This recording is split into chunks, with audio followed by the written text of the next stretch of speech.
Сайн байцгаана үзэгчдээ олоо телевизээс бэлтэн хүргэдэг амдрах сайхан нэвтрүүлэг та бүхэнд ээлж нэгэн цоож нэгэн дугаараар бэлтэн хүргэд бэлэн болоод байна.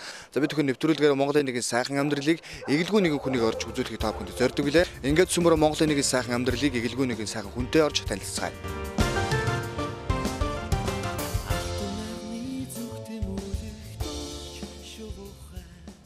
За сайн байна уу та?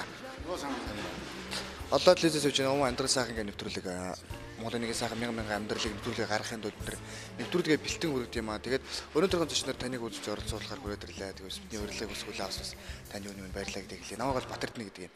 Олоо телевиз сэтгүүч мэрэгчлэр ажилладаг. Таас өөрөө үзэж болноо танилцуулахгүй юу? Намайг Ууган Батэрдэн. Одоо энэ шинэ нэрийн шийдэл компанид ажилладаг. Одоо энийг бол одоо засварын чиглэлээр одоо бид нэр үйл ажиллагаа явуулдаг. Ажиллаулаад одоо нэг 2 жил гараад болсон даа. Нэвтрүүлэг маань хөргөд бэлэн болоод байна. Ингээд сүмөр Монголын нэг сайхан амьдралыг эхлүүлцгээе.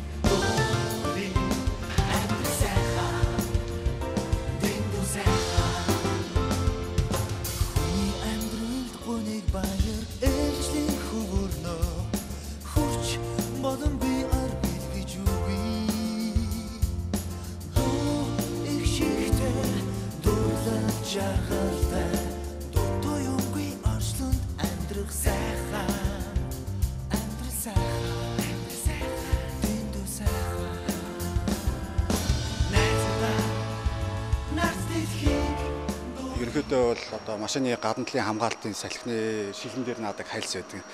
Тэрийг оруулж ирээд Америкийн Clearflex гэдэг компаниас авчирч бид нар дистрибьютор нь олсон. Тэгээ тэрийг наах үйлчлэгийг үндсэндээ үзүүлдэг. Тэрнийхээ хажуугаар бол одоо нэг машины салоны дуу дарах янз бүрийн төмөр хийх ажлуудыг бас давхар хийдэг. Тиймэрхүү ажлуудыг ажилладаг да. Одоо энд бол шилэн дээр юм нааж байгаа шүү дээ. Одоо энэ бол зүгээр одоо энэ манайх машин одоо бас нэг тос масл солих үйлчлэгээ хийгээд тэгээд энэ лифтнийхаа тохиргоог хийгээд байж юм л да. Энэ одоо 380-аар ажилладаг байсан бид нар одоо 220-оор ажилладаг болох гэж тэгээд янз бүрийн нэмэлт юмнууд хийгээд тэгээд байж байгаа л. Энэ л одоохондоо туршилтын байдлаар энийг тааруулж байгаа. 220 болсноор ямар давуу талтай юм бэ? Одоохондоо яачаад байна л да. Манай дээр энэ 380 олхон зэрэг заримдаа нэг фазанд тасраад байгаа учраас бид нар өөрсдөө 220 болгож ашиглавал илүү амар болчиход байдаг. Заримдаа фаз тохиолдсон үед бид нар нэг ажиллуулж чадахгүй болчиход байдаг. Тэгээд тэрийг 220 болгоод байхгүй. Компани өнөөдрийн байдлаар хитний гिचтэй хүн ажиллаж байна. За бүгдээрээ мэрэгчлэр ажиллаж байгаа хүмүүс үү? Манай дээр бол нэг одоогийн байдлаар 4-5 хүн ажиллаж байгаа. Тэгээд бид нар бол одоо нэг хуучин янз бүрийн одоо юмнууд хийж сурцсан хүмүүс байдаг. Тэгээд одоо засвар үйлчлэгээг бол ерөнхийдөө чанарын өндөр түвшинд хийх гээл үздэг юм л да. Шилэн дээр наана гэдгсэн шүү дээ. Энэ юу н хизэнээс манад технологи нь ороод ирвэ. 2010 онд л дөнгөж Монголд орж ирсэн. Одоо энэ машины шилийг бол солих ёстой. Шил нь авчирсан байж байгаа. Одоо энийг шилийг солонготод дээрээс нь хальс наадаг. Хальс нь болох юм зэрэг гадна талаас одоо юм наасан гэж мэддэхгүй гэсэн үг. Зүгээр л одоо харахад бол жирийн шил шиг.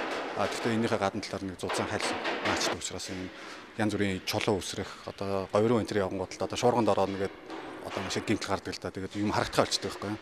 Тэрнээс хамгаалаад тийм хальс Америкаас бид нар дөнгөж гарч ирсэн технологиг шууд маш навчирсан юм л та. Яг энэ технологи манай улсад юу нэг хэрэг олон компаниуд юм хийж. Ерөөсөө ганцхан манай компани л байгаа. Тийм өөр одоо яг энэ гадна талд нааж байгаа компани бол байхгүй байгаа одоо энэ талаар л.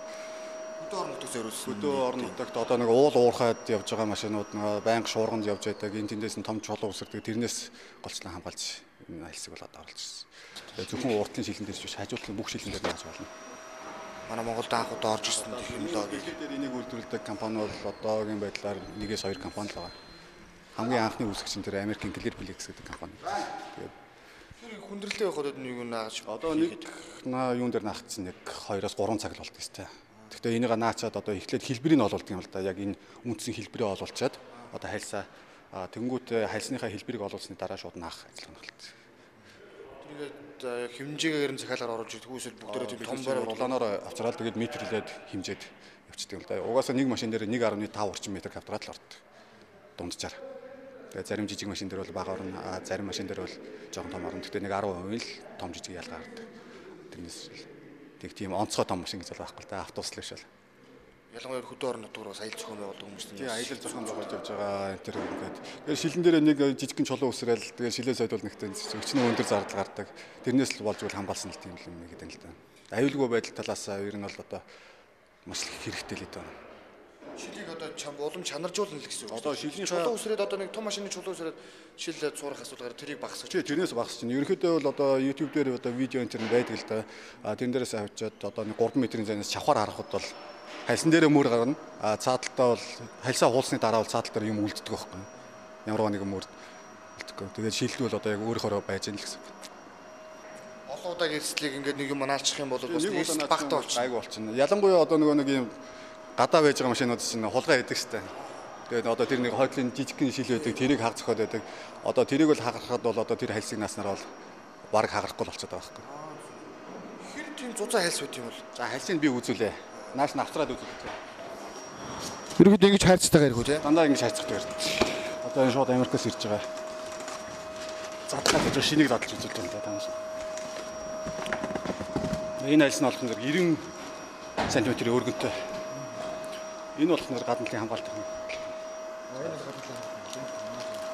Орчигч хайрцтайгаар ирд юм байна. Америк нэгдсэн улсаас оруулж ирдэг гэж байна.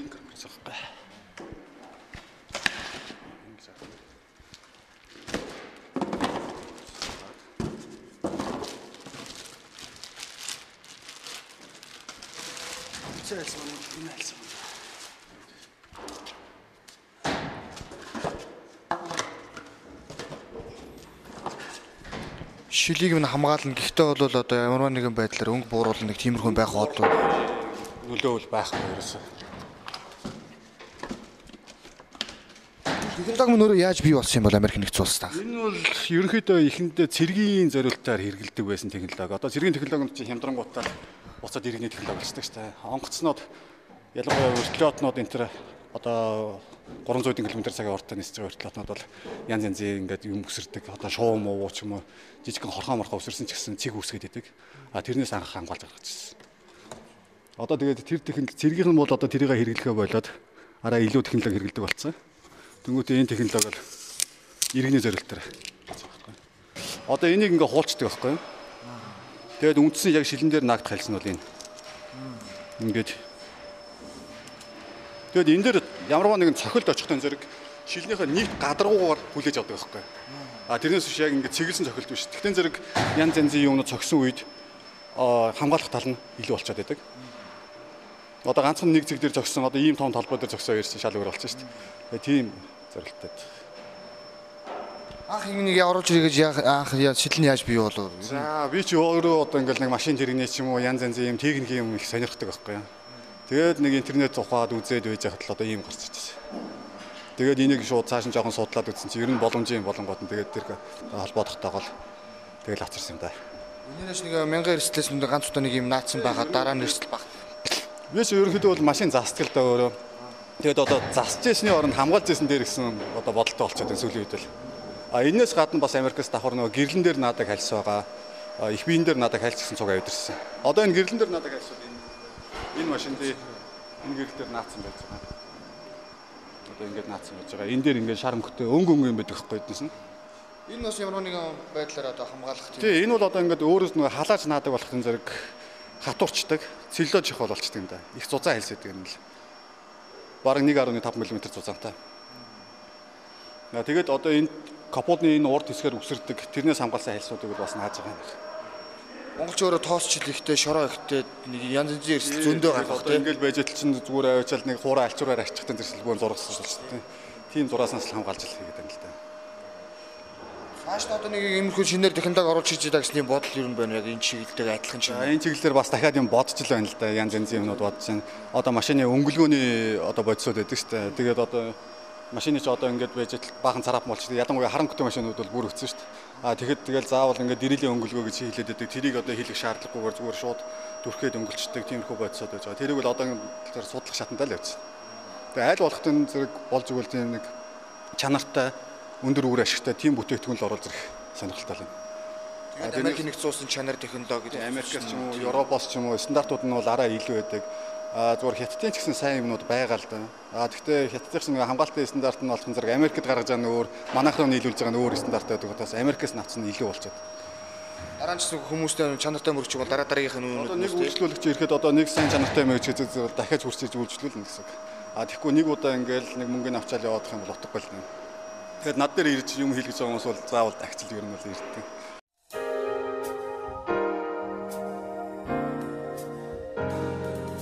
Ашиглалтын байдлууд ер нь хэр их хугацаар яадаг юм бол 5 жилийн баталгаатай хугацаатай. Их биен дээр нааж байгаа бас нэг 5 жилийн хугацаатай. Шилний болохтын зэрэг шил арчигчаа ажиллуулна шүү дээ. Гэхдээ заавал ус цацаж ажиллуулж явах хэрэгтэй. Хуураар нь ажиллаж болохгүй. Нойтонгоор ажиллуулах. Нойтонгоор ажиллуулах юм бол 1 жил, үйлдвэрлэгчийн баталгаа бол 1 жил. Гэхдээ биднээсээ наасан жил 6 сар орчим явж байгаа машин бол одоо зүгээр л байна. Гэхдээ бид нэр тэрийг бүр өөрснийхөө машин дээр хэрэгээр шил арчигчийн юугаар ажиллуулах. Дандаа хуураа ажилладаг. Тэгэхэд л гайгүй л байна. Нэг удаа ингээд одоо 2 жилийн дотор ч юм одоо наачаад хэрэгцээ юм багасчаад ирдэг. Тэгээд шил маань өөрөө хагалж тохиол гарч магадгүй. Нэг удаа ингээд эрсдлээ ингээд хамгаалуулчих юм бол дараа дараагийн асуудал ч бас багасаад ирчих юм байна.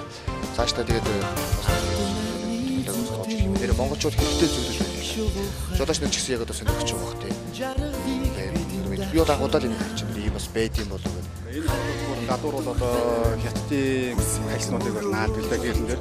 Нэгхэн одоо зүгээр одоо энэ юун дээр одоо тэн байдаг шүү дээ. Цонхны доторт наадаг дузаа нэг нэрээр дэрэнтэй дийчих юм. Янз бүрийн юм үүсгэхэд бол хамгаалах магадлал. Уушин бол одоо онцнууд л нисгтэл шилэн дээр их нацаад бууж өгдөл болдог гэсэн л гэж. Одоо яг хэлж байгаа зүйл нь бас дараа нь Монголд ороод тэр одоохондоо бол нууцлалтай зэрэг байгаад. Тэр хэл одоо тэр энэ бол дараалал мэдэрч байгаа байдал нь. Шилэн дээр үү? Одоо энэ шилэн дээр наацны дараа гэхэд энэ ч одоо юун дээр одоо танилцуулга видеон дээр үл байдаг л да. Энэ лүү одоо явуулчаад нэг атгсан гарын хэмжээтэй чулуу шидэхэд бол анхаардаг шүү дээ. Ойрхон хажуудлаас. Бид нэрс одоо хүний машин дээр наачаад одоо яаж чулуу шидэж үзээд байхаа. Технологиор шаргаж үзсэн үү? Зүгээр шилэн дээр наачаад наадлаас нь бол чулуу шидэж үзсэн. Зүгээр л лээ. Зүгээр юм хоосон солилцсон юм шилэн дээр нааж агаад үзсэн. Гэхдээ энэ шил болох зэрэг юм хальс болох зэрэг юм цууралттай ч юм уу янз бүрийн одоо гэмтэл учирсан шилэн дээр нааж болохгүй. Тэгээд энэ цоо шинээрээ байх нь л наах хэрэгтэй. Энэ бол ямар ч гэмтэлгүй шилэн дээр наах хэрэгтэй. Хальсны маань өөрөө орцны гэж одоо яриул юу байд юм бол одоо энийг сонирхолтой байна л да. Яг юугаар хийгээд ингээд чанарын улам ингээд сайжруулад байдаг юм. За би тэрийг одоо юм уншиж л яахгүй болохгүй ч юм л да. Одоо би тэнд танилцуулган дээр байгаа. Тэрийг нь бол одоо гаргаж байгаа. Яг тэр талаас нь бол нэх нарийн яаж үдсэнгүү л дээ. Хүмүүс ер нь хэрэг хандж байгааг энэ асуудлаар ингээд ойлгож байна. Үед бол нэг сан ойлгохгүйсэн. Одооноос л хүмүүс ер нь бол ашиглаад одоо найз нөхдөд ч юм уу ашиглаад тэгээ тэрийг дамжуулж хэлэхтэн зэрэг одоо тим юм байна л гэж мэддэг болж эхэлсэн.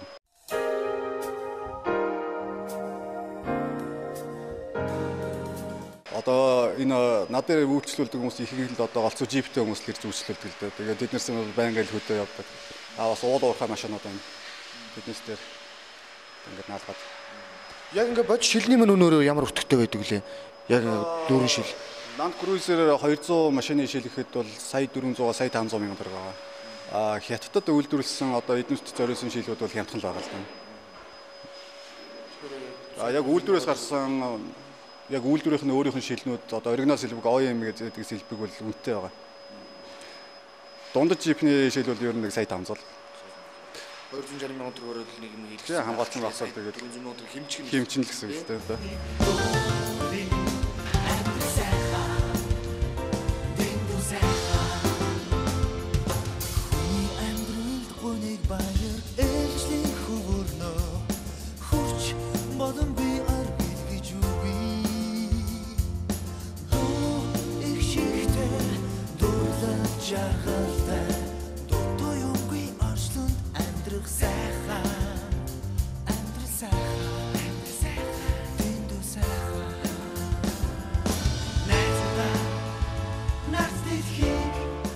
Ингээд зориултын ийм газар наах хэвээр цэвэрхэн орой очин тоошрог. Тэн зэрэг завсарт нь шороо буудаг, янз бүрийн хог наалддаг, тэрнээс сэргийлээд ийм одоо тусгаарласан орчинд нааж байгаа. Шилээвэл ихний хэлж нь маш сайн цэвэрлэх хэвээр.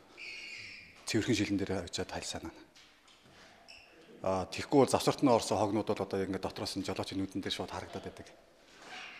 Ямар нэг одоо наалдах тийм чанартай бодис төрөх удаа цав гэдэг ч юм уу. Өөртөө юутай тийм цавтай зөвхөн гарантлын хуулгыг аваад шууд дээрээс наачиж болно. Тэгэд энэ дээр хив болоход бол заавал халаадаг. Халаасны үндсэн дээр явж ин бөмбөр хэлбэр болдог юм. Хавтгай шилэн юм дээр нааж байгаа биш учраас заавал хэлбэрийг олох хэрэгтэй л байна. Гэрэл их байна л да. Гэрэл бас өөрөө тодорхой хэмжээний өөр гүйцэтгэх үү? Гэхдээ энэ ч нь одоо бид нар энэ дээр нөгөө хог үлдээхгүй гэдгээл хамгийн гол нь харахын тулд Тийм гэрэлтэй. Нилээ их гэрэлтэй орчинд хийчих. Жижиг хог үлдвэл одоо ямар? Жижиг хог үлдэхтэн зэрэг одоо ингээд нэг юм цэгнүүд нүдний зөв нь харагдаад нэг шороо цацсан юм шиг тийм харагддаг. Тэрнээс хамгаалж яах гэж. Чамд бас баг зэрэг муугаар нөлөөлнө. Хэрвээ тийм засвартай хогтой бол тэгэл тэр бол гол хөдөл. Тэрийг дахиж одоо шинээр солихоос өөр аргагүй гэсэн. Одоо нэгэнт хүнд юм хийж гэж байгаа юм ч одоо маш сайн цэвэрхэн юм хийж гэсэн. Энэ өөрөө наад цацчаан зүгээр усуу тий. Энэ дотроо бас шингэнтэй. Одоо юуныхаа зориултын цэвэрлэг шингэн хийсэн байж байгаа. Энэ дээр бол яг наахтаа бол бас өөрийнх нь клериплексээс ирсэн шингэнийг энэ юун дээр нэмдэг. Усан дээр нэмж. Бичнэл амжилтад цэвэрлэх. Заглаад ус шүүршин дараа нь тийм 2-3 удаа ямар ч үсэн энийгээ цэвэрлэнэ. Тэгээд энэ ирмэгдээгүүр байж байгаа энэ хогнууд ингээд дотгошоо урсаад орчдөг л доосон. Тэрийг маш сайн цэвэрлэх хэрэгтэй. Энийг завсруудаар. Бомоныг урсгаж цэвэрлэж. Хамгийн гол нь маш цэвэрхэн хийх хэрэгтэй болж байгаа юм л байна. Зөвхөн нүүрэнд гэлтгүү одоо бүх хэл цонхоо ингээ хийчихлаа. Энэ бол одоо энэ цонхон дээр наацсан байгаа байдал. Энийг бол гэхдээ туршилтын байдлаар наасан учраас ийм хог үлддэг байхгүй юу? Бохир орчинд хийсэн учраас одоо бол энийг хуулаа шинээр наах хэрэгтэй. Энэ хажуу тал дээр наацсан байгаа. Энэ дээр нааж болно, энэ дээр нааж болно. Бүх цонхон дээр л нааж болно гэсэн үг ярьсан. Тэгээд энэ цонхон дээр наасан тохиолдолд бол одоо энэ хажуугаас нь янз бүрийн юмар цохиод хагалах гэдэг оролдоход бол ерөнхийдөө бол харахгүй. Одоо гадуур гарч байгаа хулгайч нь ерөнхийдөө л жижиг цонхтой холбоотой. Энэ цохыг л авчиад хүмүүс ингээ аптекаар хөшдөг ч юм уу юмар цохиж хаглаад байдаг. Тэрнээс л хамгаалж одоо энийг наацсан багт бол хамаагүй илүү л одоо яг 100% хамгаалж чадахгүй ч гэсэн хамаагүй илүү л яваад гэсэн. Тэгээд энэ хальц чинь өөрөө ингээ барьчдаг. Шууд ингээ бутраад энэ чинь ингээ бутардаг шилнүүд учраас бутруулахгүй. Тэгээд бариад авчдаг үлдчихдэг. Тийм хамгаалт болсон. Тэгэхгүй ч одоо хүмүүсийн ч одоо хамаагүй юм голгаалаад одоо баларч шүү дээ.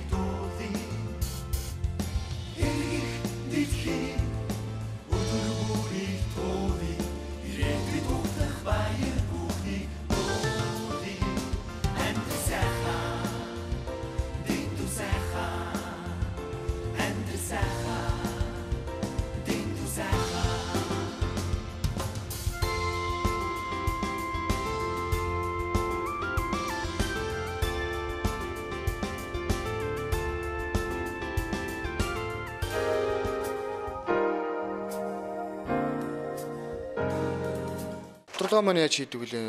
Баг удаа л юу н харж байгаа шүү байна. Энэ одоо хөдөө их удаа явсан машин л та энэ бол. Тэгээ дотор талд нь цул тоос шороо олцсон. Тэгээ бүх салон бол тачигнаа дуурчихсан машин. Одоо тэрийг ингээл янзлахтаа эхлээд ямар ч байсан бүгдийг ингээд задлаад цэвэрлээд одоо тэгээ шалан дээр нь зориултын одоо мөнгөлөг заастаа наалт байгаа. Тэрийг наагаад шалыг бол ихний ээлжинд бэлэн болно. Тэгээ хоёр талаар нь бол зөөлөвч дулаалгын дуу дарах тийм наалтуудыг хоёр талаар нь наагаад явчихна. Дээвэр дээр нь наана. Одоо тэнгуүтэй хамгийн сүүлдэн дээр уртлын хянахыг задлж агаад хянах зам руу одоо жолоочийн юуны хэсэг шүү дээ уртлын. Яг тэр хэсгийг бүгдээр ингээд бас юу ч гоо одоо ийм төмөр уртлын задлж яаж хийдэг. Тэгэл одоо ерөнхийдөө бол ингээд хийсэн машин бол нэг 3 жил дахиад дуу орно гэж байхгүй. Тэгээ дээрээс нь дулаахан тоос шороо орхон багасчихна. Тийм л ач холбогдолтой юм байна л да. Ер нь тэгээд орж ирж байгаа машинуудад орхноо дуу орчдөг юм дөө. Шинэ машин одоос одоо Land Cruiser 200 харин дуу орхон гайг байгаа. Маш бага байгаа. Зүгээр энэ 470 ч юм уу Land Cruiser 100 Patrol гэсэн машинууд бол ер нь орж ирээд нэг жилийн хугацаанд л дуурайд. Дуу орно гэхээр яаж дуу орох вэ? Гүзүү юу гэдэг чинь. За одоо энд байж байгаа эсгүүд байгаа. Одоо энэ дээгүүр байж байгаа юм хөндлөн төмрүүд байгаа л да. Дээврээ бэхэлсэн. Энэ төмөр болохоор гагнаастай биш силиконоор наацсан гэдэг байхгүй юу? Тэр силикон салчдаг. Монголд орж ирсэн бүтээл салчдаг. Тэгээд энэ хаалганы дотор талд хамгаалтын юм турбанууд байдаг. Гантай нэг мөргөлтөөс хамгаалсан. Тэр бас силиконоор наацсан гэж байдаг. Силиконуудын салчдаг. Тэнгүүтээ энд байж байгаа хуванцар төгжээнүүд суулрна. Тэнгүүтээ ерөнхийдөө манай замаас шалтгаалт энэ зүгээр дижигнүүтэй замаар жоох явчих юм бол бүх болтнууд суларчдаг. Тэгэл тэр болтнуудыг бүгдийг буцааж чангалаад солих төгжээнүүдийн бүгдийг солиод тэгээд ийм зөөлөвчний материалуудыг хийждэг учраас манай ерөнхийдөө байгаа. Манайд одоо ингэж хийж байгаа бол Оросууд бас их хийдэг юм л да. Оросын зам манайхтай ер нь ойролцоо байдаг шүү. Одоо шалан дээр хийдэг материал нь бол энэ материал байгаа. Энэ материалыг шалан дээр хийдэг. Энийг бол халааж хийж дэвсдэг. Энийг дэвснийхаа үндсэн дээр бол доороос нөгөө нэг хайрган зам дээр явахад чулуу үсрээд байдаг. Тэгээд тачигнаа дуурайд байдаг машины доотлоос тэр дуу байхгүй болно гэсэн үг. Зүгээр юуны материалууд нь бол иймэрхүү материалууд байгаа. Дээвэр юун дээр надаг материалууд нь бол зөөлөвч маягийн тэгээд дуу шингээдэг. Нэвтрүүлсэн одоо тийм материалууд. Тэрийг нагаад силиконыг бол хангалттай сайн хийж өгөх бол тэгэл доорноос алчдаг. Сайн чанарын силикон хийх хэрэгтэй бид нар. Жолооч нар маань ер нь ийм зүйлийг хэрэг хийлгэж Ер нь бол энийг бол байнга хийлэгдэг хүмүүс. Тэгээд өөрсдөд нь одоо тог тухтай байдал үүсэж байгаа л да. Машинд нь л. Дараа тодорхой хэмжээгээр уцшигуулга эрсдлээс машины одоо тавтахгүй байдлаас бас. Тий одоо ингээл зарим машинууд нь бол одоо H2 энтер бол хаамар энтер бол одоо ингээд дуу орсон нөхцөлд бол дотор нь хөгжим чангалт зэтэл явахгүй бол одоо хоёр хүний хоорондын яриа бараг сонсогддог шүү дээ. Одоо нэг ингээд хийсэн байхад бол тэгэл гайг бол гэсэн. Комби төрөнд гэж ярьдэн шүү дээ. Тэд нар ч их хвчлэн ингээ багаж хараад маш хурдан дуу орчдөг. Энийг хийснээр бүр багасах уу? Дуу нь гайг болно. Юу нь бол одоо суудлын нугаснууд дуурсан байдаг. Тэр дууг бол одоохондоо бид нар засч чадахгүй байна. Нэг машиныг одоо чинь дөрөв төлөг одоо наалаа хэд хоног дотор наах. 3 хоног болт. Тийм 3 хоног ажилтаа. 3 хоногийн дотор наагаад ер нь жилийн батлаа бүх юм. Ер нь бол одоо надаар хийлгэж байгаа хүмүүс бол нэг 3 жил болоход бол буцаж ирсэн хүн бас байхгүй л надаа. 3 жилийн ирсэн батлаа. Тий. Бүр одоо дэржигнүүтэй замаар байнгын одоо чоны хонёс өгöd байх юм бол бас дуу орхол магадaltaй л да. Энэ технологиг бас хизээ орж ирвэл за ер нь яагаад энэ технологиг хий гэж бодов. За энэ технологи одоо тэгэл өөрийн машинаас л эхэлсэн л дээ. Өөрийн машинд одоо ингээл тачигнал юм дуурайад байдаг. Тэгэл бас л интернетээс л юмудаа судалж үзсэн л дээ. Энэ машины дууг яаж байхгүй болох вэ тэр гэдгсэн чинь голцоо орсууд хэрэгэлдэг тэр шумуу изоляц гэдэг. Тэрийг судлаад тэгэл энэ дээр ингэж хийж болох юм байна л гэж бид нар сэтгэж л гаргаж ирсэн.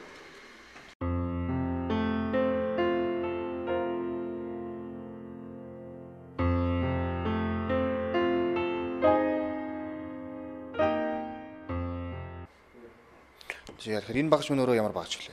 Энэ уж болох нэрийг нүх цоолдог 7-оос 20 мм-ийн диаметртэй нүх цоолох чадaltaй болж байгаа. Зузаан нь 10 мм хүртэлх зузаантай төмрийг цоолох боломжтой.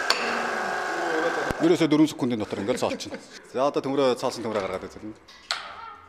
Ингээд цоолчих үү те? Ингээд цоолчихно. Одоо тэгээд цоолсон юу нь бол энэ доолоо гараад ирнэ. Ийм төмөр гарч ирж байгаа. Хэр даралтаар суулгах юм бэ? Энэ 35 тонн даралтаар. 35 тонн гэж дээ нэг тоо. 10 мм зузаантай төмрийг цоолно.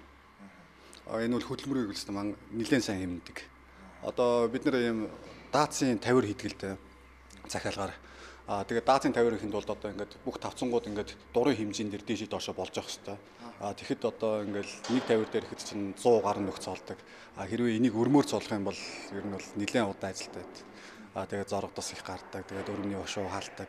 Энийг ашиглахад бол тэгээд дорн цоолчих юм л да. Нэг юм жижигхэн төмөрл багаж л одоо 35 тонны даац 35 тонны даралт үзүүлж байгаа. Одоо яг энэ бөөрхий дээр л 35 тонн очиод дараа цолчиж байгаа. Тэгээ одоо энэ төмөр бол одоо бараг 10 мм, 8, 9 мм шахав зузаантай төмөр. Яг энэ үйл ажиллагааг явуулаад хизээнээс сайхан явуулав. За жилийн өмнөөс л энэ багжааг аваад өрөмтгөөсөө залхуураад бас. Би ч бас өөрөө ерөөхдөө нэлээд залхуу юм л дээ. Тэгээд одоо аль болохоор л хялбархан аргаар юмыг хурдан хийчих гэдэг. Тэнгүүтээ бас нэг бас л интернетээс хайж байгаа л ийм багж хайж авсан л дээ. Тэгээд энэ бас энэс арай жижигч байдаг. Гартаа ингээд барьж явдаг гэрээлийн зориултаа. Тэр бол 6 мм хүртэлх зузаантай төмрийг цоолох чадaltaй. 14 тонноор дарж цоолдог. Гол нь энэ гидер системээр дамжиж байгаа учраас өндөр даралт өгөх боломжтой байдаг. Нөр доотлын давцсан маань өөрөө тодорхой хэмжээнд даацмаас хэрэг хамаа байхгүй юу? За давцсан бол бараг даацсны хамаа байхгүй те. Яг хөдөлгөөн багтаал төмрөөр хийсэн багт өөрснөө бид нар бол энийг өөрснөө хийгээд тавьсан л та. Тэгэл энэ дээр төмрөө гүйлгээл одоо ингээд урт одоо 6 м-ийн уртцтай төмөр байхад ингээд гүйлгээл цоолоод байдаг. Нэг цоолоход нэг 5 секунд, нөгөөдгөө тааруулахад 5 секунд, тэгэл 10 секундэд л 2 нэг цоолоод байна гэсэн. Нэг цоолж байна гэсэн үг л та. Ер нь яг давцсан хэлж байгаа компаниуд нөр яг ямар компаниуд нөр хандж байна? За уул уурхайн том компаниуд л одоо нөгөө хүнд даацын сэлбэгнүүд одоо янз бүрийн хүнд юмнууд тавих зорилттой тийм тавирууд хийлгдэг л да. Тэгээд нэг тавцан дээрээ ерөөхдөө бид нар 1 тонны даацтайгаар хийж өгдөг. Тэгээ хоёр давхарлаж болно, завсартаа шаттайгаар хийж өгдөг. Тэгжл хийдэг. Тэгээд аль болохоор л ажлаа хөнгөвчлөх гээд бид нар нөгөө цөөхүүлээ байдаг болох нь зэрэг тийм илүү хүн одоо ингээл нэг хүн одоо ингээл өрмөн дээр суугаад энийг цоолоод байх боломжгүй зүгээр л энийг гүйлгээл цоолоод байвал амар гэж бодоод энэ багцнаа тацарч чаддаг. Машин дээр одоо цонхон дээр наалтыг наан хажуугаар машина доторлон дээрээс нь одоо хажуугаар төврийн одоо ийм их ажлууд юм. Тэгээд бид нар бас одоо яг сүүлийн үед LED гэрэлнүүд дээр их сонирхолтой байгаа л да. Одоо энд манай энд нэг LED гэрэл байгаа. Одоо энэ LED гэрэл байгаа. Энэ 50 ваттын прожектор аахгүй юу? Ерөөсөө хэрэгжилж байгаа чадал нь бол 50 ватт тог хэрэгэлдэг. Тэнгүүтээ энэ бол одоо ингээд унтраагаад үзэхдээ зэрэг хэрэг ийм хөвгөлтэй. Тэгээд энэ гэрлийн хамгийн гол юу нь болох зэрэг үйлдвэрээсээ бол 50,000 цагийн одоо баталгаа өгдөг л дээ. Тэр нь одоо өдөрт 8 цаг асаалаа гэхэд 17 жил болоод байдаг. Тэгээд энэ шатахгүй. Үйлдвэрээсээ бүр 17 жилийн баталгаа өгнө. 50,000 цаг ажиллах. Тасралтгүй одоо ингээд асаагаад 50,000 цаг ажиллах хэрэгтэй. Тэрийн зүгээр өдөрт 8 цаг асаана гэж бодоход 17 жил болоод байгаа байхгүй. Тийм гэрлүүдийг одоо энийг бол одоо хэрэгжилж байсан л дээр болчиход байна л да. Бид нэр одоо ингээд улаашрах гэрэл хэрэглээд нөгөө улаашрах гэрэлж одоо ядаж тогны мөнгө их гардаг. Тэрнээс л хэмнэл гэлээзээд байна. Дээрээс нэг чанартай. Тэгээ чанартай шатахгүй юм чинь өөрөө нэг халах элемент байдаг болчихсоос шатдаггүй. Хаанаас ураж өгнө гэрлийг? Энийг хятадаас Америкт зориулж гаргадаг IP65 стандарттай гэрлүүд байхгүй юу? Хятадын дотоод ч юм уу одоо зарж байгаа гэрлүүд нь болохоор IP44 гэсэн стандарттай байдаг. Тэгээ бид нар болгон зэрэг IP65 стандартыг навдаг. Тийм учраас энэ дээр бол ихтгэлтэй байдаг. Яг нь зүгээр зориулт нь бол юунд ч хэрэгжилж болно. Одоо инвертер тавих юм бол одоо зүгээр жирийн ийм машин дээр тавьсан ч гэсэн болно шүү дээ. Энэ гэрлийг шууд. Энэ бүх ажлыг өөр нь яаж амжуулж чинь 3 4 ажлыг зэрэг хийх. Тэгэл одоо яаж яж байгаа л одоо явна да одоо. Голцоол тэгэл би ч одоо компьютерийн ардл сууж л одоо иймэрхүү юмд л үздэгтэй. Хайжуугаар нь бас одоо энэ яг 50-ын тооцооны зураг энэ тэрийг бас давхар хийждэг. Гараараа юм ихээс илүү юутай л да одоо бараг л компьютерийн ардл сууж ажил одоо энэ тэндээс одоо мэдээллүүд олж авдаг. Тэр л гол ажил болчихдог. Яг шилэн дээр наадаг бол бас нийтээс л санаагаа олж авсан тий. Одоо бол ер нь тэгэл одоо дэлхийд цаад хавтаа болж байгаа ч одоо нийт дээрээс л одоо бүх юмнуудыг хайгаад олчих боломжтой учраас тэгэл бүгдийг л хайжлаа. Өшөөч одоо тэгэл дулааны ч юм уу одоо дахиад бас санаанууд явуулчихлаа тэгэл тэднээсээ бас хайгаал явчихна.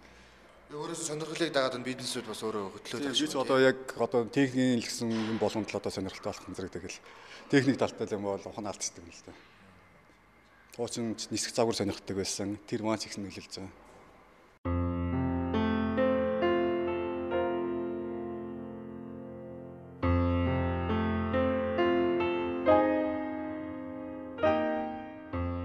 Илгүүлийнхээ амьдралаас ирвэл. Би ч Улаанбаатар хотод төрсөн. 10 жилиг бол 45 дугаар сургуульд төгссөн. Одоо 3 хүүхэдтэй.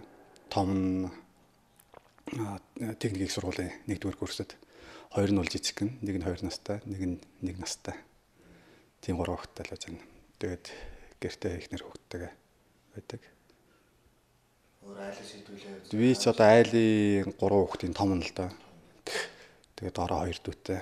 2 дүү маань тэгэл өөрснийхөө ажлыг хийгээл бас л явуулчихлаа. Энд тэнтэл юмуд гэж явдаг. Тэгэл ажина.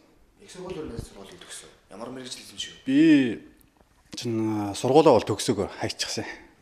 Дулааны чиглэлээр сурч ирсэн. Техникийн сургуульд. Тэгээд тухайн үед чинь би бас юу гэдэг юм аа нэг параглайдераар нисдэг байжгаад нэг унаад хөлөө углаад нэлээд удаа хөвцөн л дээ. За тэгэл хөвцөж байхдаа ерөн тэгэл одоо сургуулаа бараг дэрж ирнэ хайчихсан. Тэгэл бол төгсөж амжаагүй. Тэгээд явчихсан. Энэ бизнес салбарыг эхлэхээс өмнө яг юу хийж байгаа? Ер нь энэ тентхийн бас нэлээд ч олон газруудаар ажиллаж байсан л да. Төрөл бүрийн л ажил хийж байсан. Янз бүрийн одоо техниктэй холбоотой, холбоогүй янз бүрийн ажил хийж байсан. Ер нь бол гэхдээ ихэнхдээ бол техниктэй холбоотой ажлууд хийдэг гэсэн л да. Өөртөө нэг сонирхлоо дагаад ч гэх юм уу. Тэгэл болж л үйл техниктэй холбоотой юм уу тэгээд яадаг гэсэн. Өөрөө би чинь юут одоо нисэх загвар их сонирхдаг. Тэгээд ер нь бол нисэх өөрөө их дуртай. Тэгээд тэр чиглэлээр болох зэрэг чинь нисийн юмнууд чинь дандаа техниктэй холбоотой болох зэрэг тэгэл техникэл ер нь тэгээ сонирхлоо дагавал их судалж байсан да. Тиймэрхүү ажиллаж байсан. Тэгээд хуваарай бол одоо янз бүрийн бас жижиг сажиг юмнууд хийж л байл л да. Засварын газар ч одоо гүйцэтгэх засварын газар нэг хэсэг ажил олж үзсэн. Тэгэл одоо нэг олон хийж шиг дагаад бас нэг 8 анд зурагшаа авшаа явуулчихлаа. Тэгэл ер нь хийж үзэг юм гэж бараг л байхгүй болчиход байгаа юм л да. Тэгэл тухайн үед биднээс үеийнхэн ч одоо бараг л бүгд л нэг тиймэрхүү ажил хөдөлмөрөөр эрхэлж байсан л гэх юм дөө. Тиймэрхүүлээд. Одоо бол бас бизнес зоноос доктортой болоод эхэлсэн. Ер нь энэхүү салбар руу хаах орох сэтэл нь яаж төрөв? Ажил олдохгүй байжгаад олчихгүй эсвэл мэрэгжил дагаад бас хөтлөөд бас сонирхтыг юм дагаад хөтлөөд орчихв. Би ч тухайн үед бол нэг газар ажилладаг байсан л да. Тэгтээ бас өөрөө бие дааж юм хийж үзье гэсэн тийм сонирхол хамгийн их хөтлсөн. Тэгээд тухайн үед бол янз бүрийн юм уншаад одоо байж байгаа хамгийн боломжтой энэ одоо энэ салхины шилний хальс гэж тооцоолол. Тэгэл тэрнээс л эхэлж ил одоо энэ бизнес хийж эхэлж байгаа юм л да. Тэгээ манай компани байгуулагдаад одоо 2 жил гаруул болж байгаа. Тэгтээ бол одоо ямар ч байсан нөөтийн татвар төлдөг, улсад татвар төлдөг болсон. Тэгээд бас тодорхой хэмжээний хүмүүс маань ажиллаж байгаа. Тэгээд эднүсийнхаа нийгмийн даатгалыг төлөвлөдөг. Олон хүний өмнө бас хариуцлага хүлээж байгаа учраас тэгэл бизнес айл болох цааш нь тогтвортой чанартайгаар л үргэлжлүүлэх гэсэн сонирхолтой. Тэгэл янз бүрийн юм судалж байгаа. Ер нь бол шинэ технологи гарч ирж байгаа шинэ технологи тэгээд ажлыг хэлбэраар хийх тэгээд өндөр үр бүтээлтэй хямдхан зардлаар юм босгох тиймэрхүү технологиуд хамгийн их судалдаг юм л. Тэгээд тэрэн дээр ч болохоор шинжлэх ухааны үндэстэй юмнуудыг судлахгүй бол одоо нэг зохиомлоор хийгдсэн одоо тиймэрхүү юмнуудыг үл хийхэд бол утгагүй гэж бодлоо. Тэгэл аль болох их л унших хэрэгтэй л гэж боддог шүү дээ. Тэр юу наах ингээ бизнес салбартаа явж байгаа тулгамжийн асуудал их хэрэг гарч иваа. За ер нь бүр ингээ шантрах үе байсан уу? Тэр өөрөө яаж тав? За тэгээд эхнээс юм байгуулад босгоод явна гэдэг бол хэцүү л дээ. Манай одоо эхнээс тэгэл одоо хөрөнгө мөнгөний асуудлаас их зээл гарна. Тэгэл одоо тэр болгоноос аль болохоор шантрахгүйгээр эхлээл нэг хүнтэйс ажиллаж байлаа. Тэгэл хоёр хүнтэй болно, гурван хүнтэй болно. Тэгжээд л одоо яг хүмүүсийнхаа одоо тоог дагаад ч юм уу ажил үйлчлэгээ хийж байгаа чанарыг дагаад одоо үйлчлэгээ хийж байгаа үйлчлэгээ мөн өргөсөж эхэлж байгаа. Одоо бол гэхдээ бас манайх бол болоогүй л байна л да. Гэхдээ бол ерөөдөө бол болохын төлөө бол одоо явж байгаа. Аль болохоор л чанартай үйлчлэгийг үзүүлэх л гол зорилго болгож тавьж явж байгаа. Шантрах үйл бол ер нь бол гарахын үед бол гарч ирсэн. Тэгтээ бол тэгэл тэрийг одоо давахгүй гэдэг яг өөрөө нэгэн төрлийн юм зориулал хийж байгаа хүмүүс цаа. Тэгэл хамгийн гол нь баг гэх юм одоо хамт олон бүгдээрээ сэтгэл санаа нийлсэн тиймэрхүү хүмүүс л одоо нэг чиглэлийн төлөө явж ижил одоо амжилт гаргах үндсэн л болоод байгаа юм л да. Тэгэхгүй тэгэл нэгэн дундаас нь одоо ингээл шантардаг ч юм уу тийх юм бол одоо бас хэцүү. Хамгийн гол нь хамт олноор сайн бүрдүүлж чадсан болол гэж би өөрөө боддог. Тэгэхээр нэвтрүүлгийн нэр минь өөр амьдрах сайхан нэртэй нэвтрүүлэлтэй. Маш олон хүнээс би энэ асуултыг асууж байлаа. Амьдрах сайхан байна уу гэж. Хүн болгон өөрөөсөө амьдрах сайхан амьдралаа сайхан байна. Энэ зүйлийг бас ингэ тогтоож өгдөг миний ийм зүйл байдیں۔ Амьдралыг намттай болгож байгаа зүйл ийм байдیں гэж хаяан өөрсдийнх нь бодлоор л хэлдэв. Ер нь танаас асуугаад амьдралтай нь юу нь сайхан байна уу? За сайхан гэвэл энэ амьдралыг бас сайхан болгож байгаа, үн цэнтэй болгож байгаа тэр даваа талууд нь чанарууд нь бас юу вэ? Гэр бүл байна уу, найз нөхд байна уу, ажил байна уу тий? Амьдрал ер нь сайхан байна уу? Амьдрал сайхан. Амьдрахт бол одоо сайнч сайхан, муунд сайхан. Хүн одоо юу гэдэг ч жаргал даадаггүй, зовлон даадаг гэдэг шиг зовж исэн үе эзэж мартаж болохгүй. Тэгээд хизний алдаа гаргадаг хүн бол ажил хийдэггүй гэж би боддог. Алдаа гаргасныхаа төлөө дараагийнхаа хийх ёстой юмнуудыг сурч авдаг, алдаан дээрээсээ суралцж явах ёстой. Алдаатайгаа бол харин санаатаагаар давтаад байх бол утгагүй л баг. Тэгтэн зэрэг амьдралаас орж иж байгаа ар гэр, ажил дүрэл, найз нөхөд бүгдээр нь л бүхэл юм сайхан. Бүгдээрээ цогцороо байж л сайхан гэж бодож байна. Тэрнээс шүүл нэгийг тодорхойлж дурдах бол одоо бараг л утгагүй санагдаж байна л да миний хувьд бол. Тэгээд бүх юм нийлээл одоо ар гэрэл, ажил дүрэл, амьдрал бүгдээр л одоо бүх юм нийлж ижил бүх сайхныг гаргаж ирж байгаа болоо гэж бодож байна шүү дээ. Надад л тэгж бодогддог. Өдрөд үзэж байгаа залуучууд байж магадгүй Монгол амьдрах боломж хүсэл алгаа. Монгол амьдрах юм яаж сайхан байх вэ гэдэг ч юм уу. Янз зэл бодолтой хүмүүс байгаа гох. Ер нь ингээд Монголд амьдрах юм сайхан байна уу? Ер нь Монголд ажиллая гэвэл ер нь боломж нөхцөл хэр байна те? Тэр талаар ярил одоо телевиз үзэж байгаа хүмүүстэй хандаад хэлвэл. Монголд ажиллах боломжтой. Гадаадд очиод, Америкт очиод шалуугаад, Солонгост очиод үйлдвэрт ажиллаад байх сонирхол бол одоо ер нь хүн болгонд бол нэг байхгүй болов уу гэж бодож байна. Яг зүгээр гадаадын оронд очиод юм сураад гадаадд ер нь ямар байдаг юм бэ? Хүмүүс яаж хөдөлмөрлөж, яаж ажилж, яаж амьдэрдэг юм бэ гэдгийг бол үзчих хэрэгтэй. Тэгтээ бол байнга тэнд суугаад байхад тийм сайхан жаргалтай байж чадах болоо. Гүүл зүгээр нэг ажлын робот болчих юм болоо. Робот болохыг бол хүсэхгүй л байна. Хүмүүс бол юу л тэгж л бодож байна. Зүгээр эндээ үл ажиллах төрөл бүрийн боломж байж байгаа. Манай зах зээл эхлээд удаагүй байна. Төрөл бүрийн үйлдвэрлэл үйлчилгээ эрхлэх боломж байна. Тэр болгоныг л олж хараад тэндээсээ шантарахгүй хамгийн гол нь чанартай үйлчилгээгээ үзүүлээд явхад бизнес бол тогтвортой явуулах. Би бол бизнесийн хамгийн гол чанарыг бол тогтвортой байдлыг л гэж боддог. Нэг огцом амжилт гаргаад нэг буураад яваад байдаг бол одоо бас л хэцүү шүү дээ. Ажил болгон дээр нас харж байгаа хаа монголчууд ямар хэрэгтэй зүйлийг хүргэж яаж юу хичээж байна те. Хүүхний өөрийнх нь бодол байна л да. Чанаргүй өнөдөр юм зүйлээд монголчуудаа хүргэх юм бол бас дагаад л чанаргүй хүмүүс бас итгэл алдчихна гэж. Тэгэхээр та бүхэнд бас хэрэгтэй нэг амьдралыг өнөдөр харуулж чадсан гэдэгт өөр өөртөө итгэлтэй байна. Нэвтрүүлгийн цоо шинэхэн дугаарыг та бүхэндээ хүргэлээ. Манай нэвтрүүлэлд хамт байсан үзэгч та бүхэндээ баярлалаа.